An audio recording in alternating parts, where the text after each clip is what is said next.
Good day, everyone. This is the first part of a three-part lecture on the weighted average cost of capital, or WACC. In this lecture, I will be giving you an overview of what WACC is, but we will be focusing on one of its components, namely the cost of equity, or KE. So let's jump in. I've put together a couple of learning outcomes. First one being you'll get an overview of WACC and its components, namely KE and KD. KE meaning cost of equity, KD meaning cost of debt. In this lecture, we'll focus on the cost of equity, and in part 2, we will be focusing on cost of debt. Okay.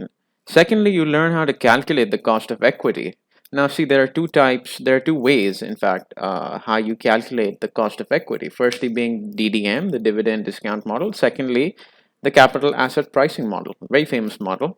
CAPM is the short.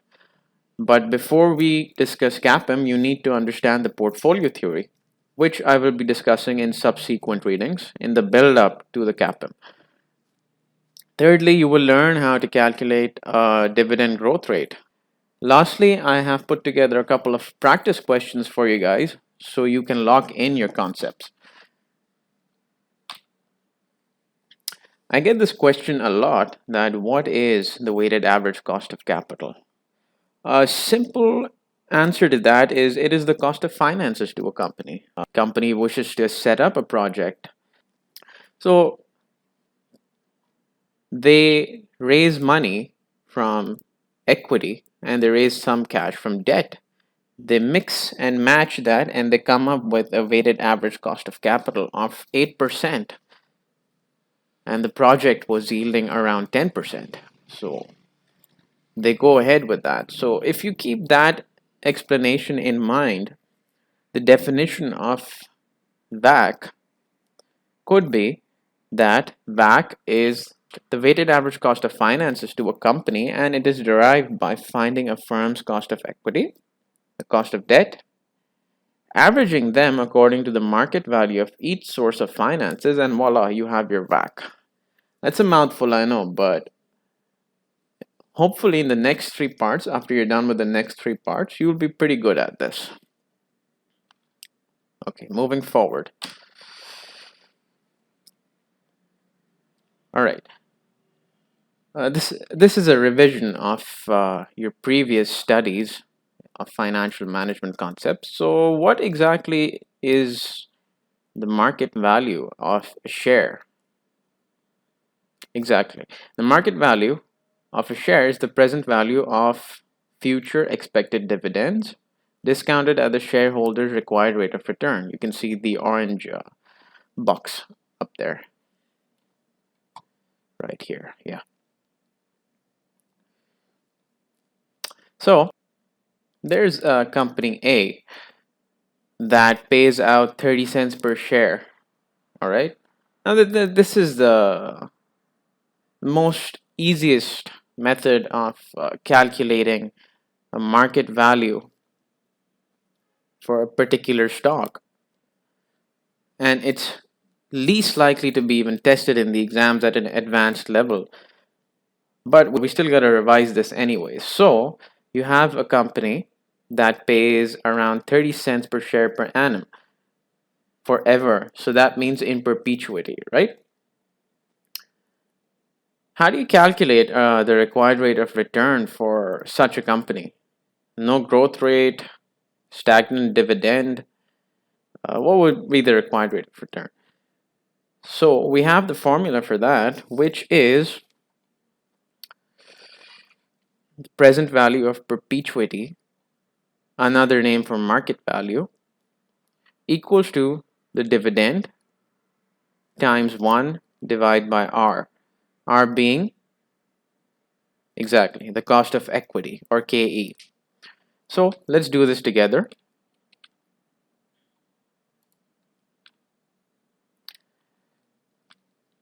So we have the present value of perpetuity. It's already given to us, 240 cents right there.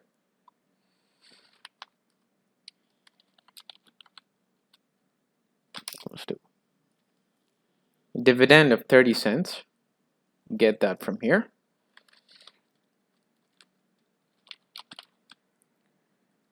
times 1 divided by R. If we're gonna do the math,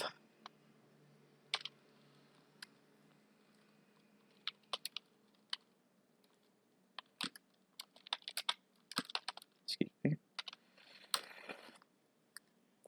I hope you have your calculators ready. And we get a shareholders required rate of return or cost of equity of 0.125 or 12.5%. Simple, yeah? But I doubt that the examiner would give you something as simple as this, and frankly speaking, this is not even practical in times of today. So let's work with another example, something a little more realistic. So in the real world, do you think investors would be expecting constant dividends for life? No, they wouldn't. I know if I want to buy a share and I go through the financials and I see, oh, these guys have been paying just 30 cents for the past 15 years. Do you think I would invest in those? Would you invest in those? No, I don't think so. You're allowing inflation to chew away the buying power of your money, of your savings. So that would not be a smart investment decision for an investor. So to incentivize investors, companies would grow their dividends. How do they grow their dividends? We're going to discuss that in the subsequent slides. But take it as a given that you have a dividend of 30 cents, but this time you're looking at a different company that is giving you a growth rate, per annum growth rate of 6%. You went through the financials, you checked the history, and you saw that, from 2014 till today, till 2019, these guys were paying, company A was paying 1.92, then it went up till 1.96, then it went up till 2. So they were giving a constant, their dividends were growing constantly by 4 cents each year. So you go for that company. So what would be the required rate of return for a company that has a growth rate of 6% for its dividends per annum? Let's do that. Okay, so KE equals to D naught 1 plus G over P naught plus G. This is your dividend discount model, and it incorporates the impact of growth rates into dividends. Let's go ahead and solve a question. So we get out of the calculation bit and we'll have a bit more discussion on the theoretical part. So D naught means your current share price, your current dividend, excuse me. How much was it? 30 cents. We have a dividend growth rate of, say, 6%. We have P naught. P naught, what is your P naught? It is your share price, your current share price. How much was it? 240 cents. What do we need? We need the required rate of return based on the dividend discount model. So we do the math and we get a KE, required rate of return, of 19.25%. And this would be used as your cost of equity when you're calculating the weighted average cost of capital. Now let's discuss the dividend valuation model a bit more. Where do you think we can use this model? I know it's not an interactive session, but you can always brainstorm, pause the video, and come back when you're ready. But I'm going to tell you anyways that the DDM is best used for companies that have a consistent dividend growth rate each year. Walmart has a trend of growing their dividends by 4 cents each year, 4 to 5 cents. You can check that out. some homework for you. So, the DDM is best used for companies that have a consistent growth in their dividends each year. Walmart has a trend of growing their dividends by 4 cents each year. So, if someone asks you to calculate the cost of equity for Walmart, what model are you going to use? You're going to first check. You're going to check the historic trend of Walmart. That have these guys been giving dividends? Yes, they have been giving dividends. Have the dividends been growing each year? Yes, you did a trend analysis. You made sure that they're growing, and you apply the dividend discount model. Now, I'm not saying that you cannot use the DDM for companies that do not pay dividend or do not grow their dividend each year.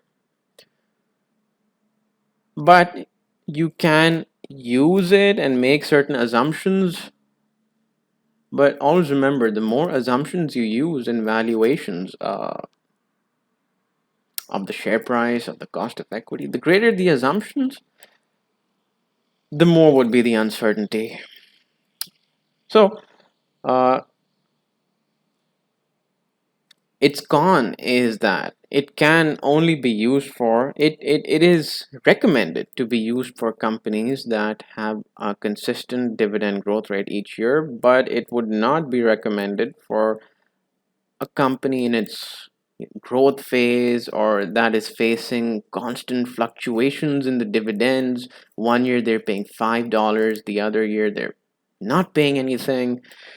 So it won't be recommended for that. All right, one other thing I need to tell you before we move forward is that you always have to make sure that you use the cum dividend market value in the calculations of your cost of equity. What is cum dividend market value?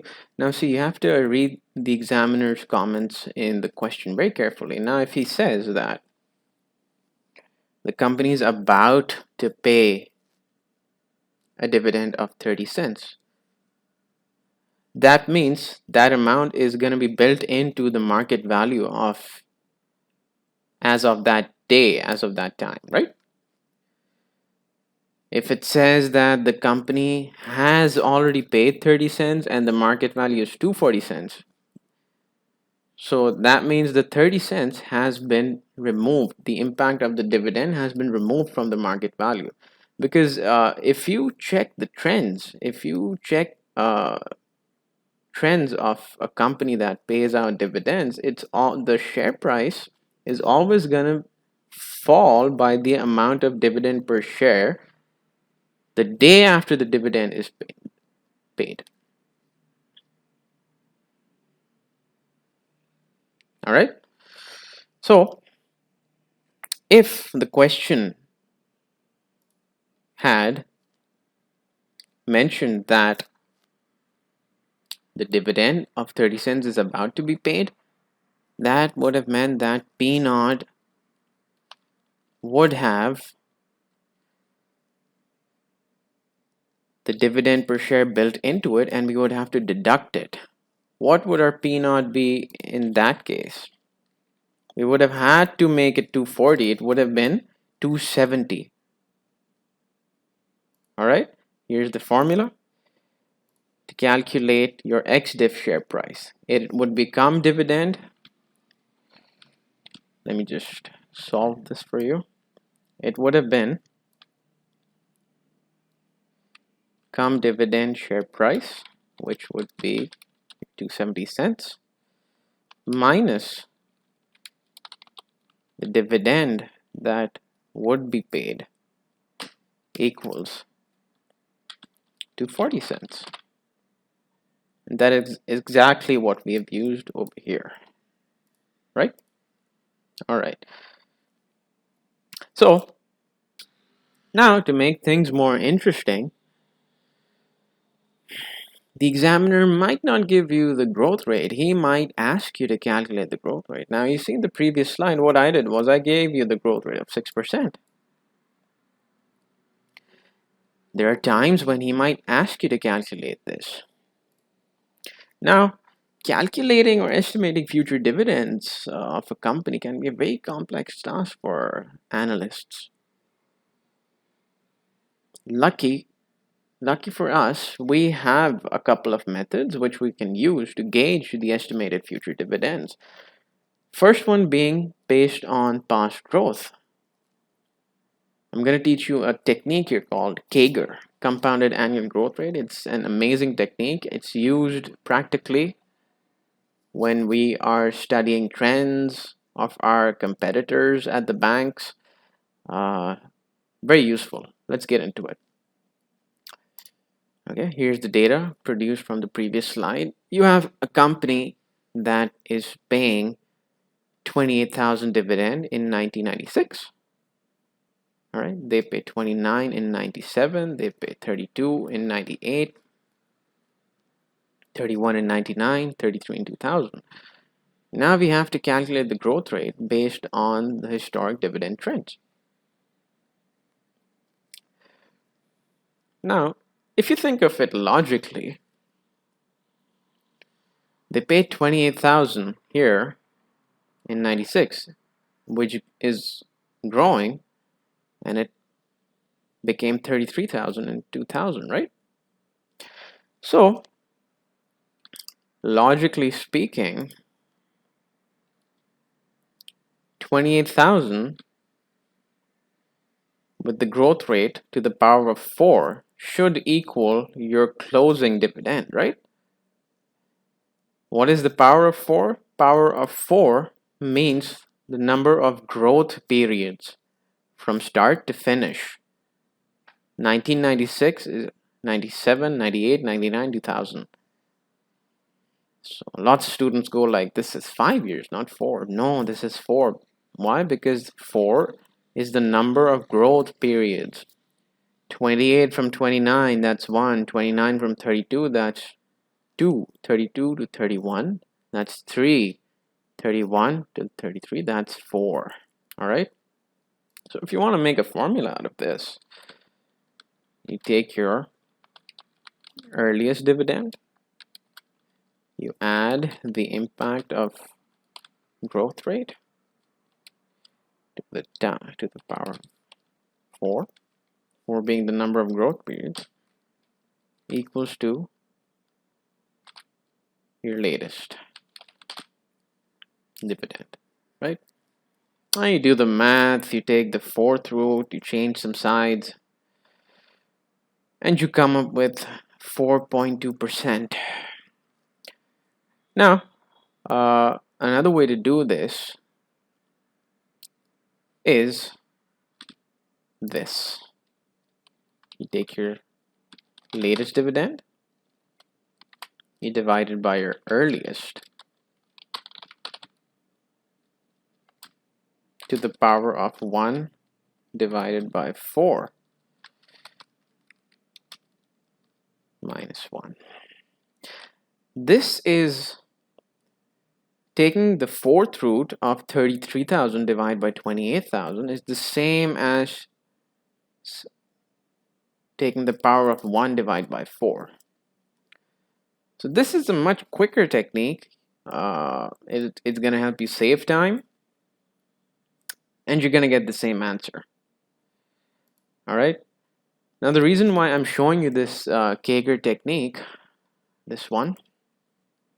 Now you could do this in a number of different ways. You could take a year-on-year growth from 97 to 96, and 98 to 97, 99 to 98, 2000 to 99. Spend all that time and then again work out the average of all the growth rates. You don't have time. You're very time pressured in the exam, so you need to get the answers quick. All right. So you know the logic now. So just use this formula and score the marks. All right. Always remember, keep a scientific calculator with you during the exams. Okay, you cannot do all this on paper. All right. So that is your compounded annual growth rate. It's used a lot uh, in brokerage houses, in banks. I use it a lot at the office when we are trying to gauge the growth rate of our competitors. So what this basically smoothens out your growth over the 4-year horizon, right? All right, let's get back. So based on your past growth, we came up with a compounded annual growth rate of 4.2%. Now you know how we calculated that. Okay, we used CAGR, compounded annual growth rate. What if the examiner specifies that we're supposed to calculate the growth rate based on the RB growth? What is RB growth? Another name for Gordon growth model. Okay, before we get into the formula, it's a simple formula. G equals to R times B. You can plug and play and come up with the answer. But I always prefer telling my students what is going on in the back. So we're just going to take 2 minutes and get the understanding of what is G equals to R into B. Now, why should dividends grow? Are they flowers? No, they're not flowers. But as investors, we do expect the company to increase their payouts at regular intervals. So we can expect a growth in dividends. How? Yes, exactly. If the earnings grow, dividends grow. If your earnings grow, does that make sense? It doesn't? I'll explain it to you in the next slide. But just stay with me. We can expect dividends to grow if earnings grow. How do earnings grow?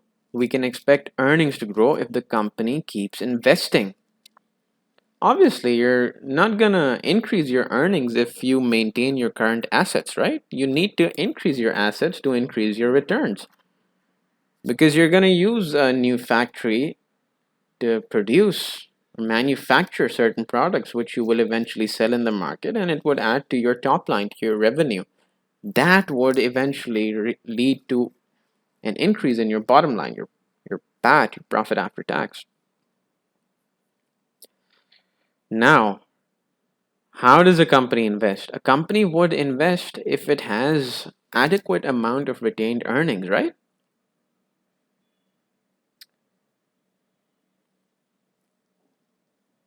Now, let's get a better understanding of this on the next slide. Just stay with me, don't get overwhelmed by this slide. So, let's start from the left, top, yeah, right here. Company A, earnings and dividend. Company A made earnings of 100 in 2000. They didn't have any retention policy. They didn't have any specific plans for the next year. So what they did was they just paid it all out in dividends. Now, was that a smart move? Let's see. 2001 showed up. The year ended. The earnings were still the same at 100. Why was it still the same? They didn't increase their assets. They didn't make further investments because they didn't have any cash in their pockets. No retained earnings. And again, they made the same mistake. They paid out the entire dividend of 100. Whatever they earned, they gave away. Look at company B. These guys are smart. Let's hope they're smart. Earnings of 100. Okay, they didn't make any investments in 2000. So their total earnings came in at 100. Now, company B decided to have a retention policy of 60%. So what it did was it took those earnings, it carved out 60%, which is 60, and put them in the retained earnings account in their pockets, right? For a rainy day. And they paid out 40 in dividends. All right, let's see what happened next year. In 2001, they already had their existing assets in place. They didn't sell anything, so they made earnings of 100. Now, based on your retention, they made investments in new assets at say 10%, and they earned additional earnings of 6 right there. That took their total earnings to 106. The directors didn't change the policy, retention policy, kept it at 60%. So this time on 63.6 went into retained earnings, and 42.4 were distributed as dividends. Now you see the dividend grew based on exactly additional earnings which were stemming from investments. And how were the investments possible? Because the company had a retention policy. Good. Same thing happened next year, and the dividends kept growing 6% year on year. And the shareholders were much happier for company B compared to company A. So let's summarize this. What did company A do? Earnings of USD 100, no retention policy, full payout. Not a smart move, you can tell, right? Comparatively, what did company B do? USD 100, 60% retention policy, 40% payout, additional earnings at 10%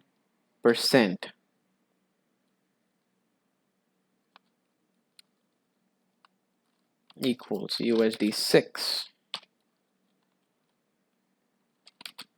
How did they get that? 60% USD 60 from their retained earnings.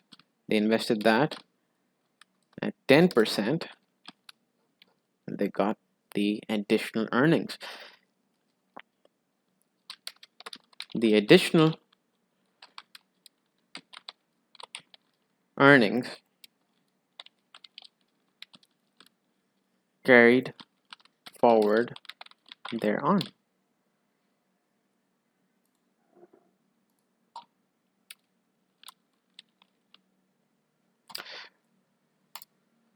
All right, now let's sum this up. Now we come to the formula, and you can plug and play. G equals to R times B. What is R? R is the return on investment. Here is your return on investment. B is the proportion of earnings retained. Right? How much did they retain? 60%. Get your calculators out. 10% into 60. Growth rate of 6%.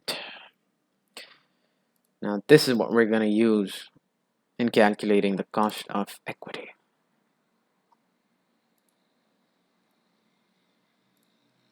Now you read this point, the last line. Growth in investments lead to growth in earnings, which consequently leads to growth in expected dividends. I hope that it is clear now. All right, moving forward. All right. I put together a couple of short practice questions for you guys. You can practice these, and you can Write down your answers in the comments section. If there's something you need to discuss or you need to ask, please feel free to write it down in the comments section, or you could send me an email uh, at dollarsandcents90@gmail.com, and I'd be happy to assist you guys.